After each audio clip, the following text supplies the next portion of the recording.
నా ఇంగ్రీడియంట్స్కి స్వాగతం. ఇవాళ చిల్లీ సాస్ చేసుకుందాం. ఈ చిల్లీ సాస్ మీరు కూడా చేసి చూసి మీకు నచ్చినట్లయితే లైక్ చేయండి, షేర్ చేయండి, కామెంట్ చేయండి.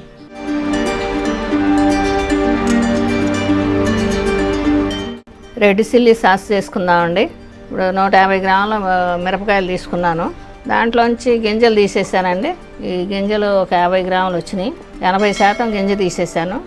ఇంకా అక్కడక్కడ కొద్దిగా ఉన్నాయి. ఈ 100 గ్రాములు వచ్చినాయి. ఈ ఒకసారి కడిగి వేడి నీళ్ళలో నానబెట్టుకుందామండి 1 గంట.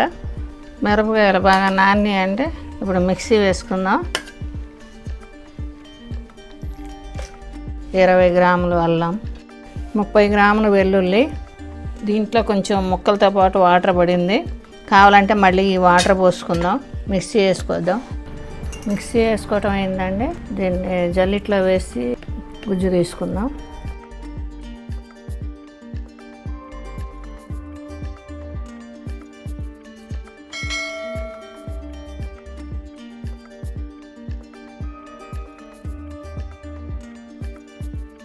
మొత్తం వడకట్టుకున్నానండి. ఈ సాసు ఉడకబెట్టుకుందాం. ఇప్పుడు స్టవ్ ముట్టించి పాన్ పట్టుకున్నానండి. ఈ సాసు దీంట్లో పోసుకుందాం.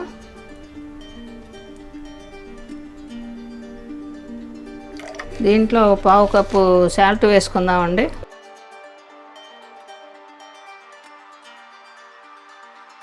ఒక 1/2 కప్పు షుగర్ కూడా వేసుకుందామండి. ఇది కాసేపు ఉడికి చిక్కబడాలండి. 10 నిమిషాలన్నా ఉడకాలి. ఒక 1/2 కప్పు రిఫైండ్ ఆయిల్ వేసుకుందామండి.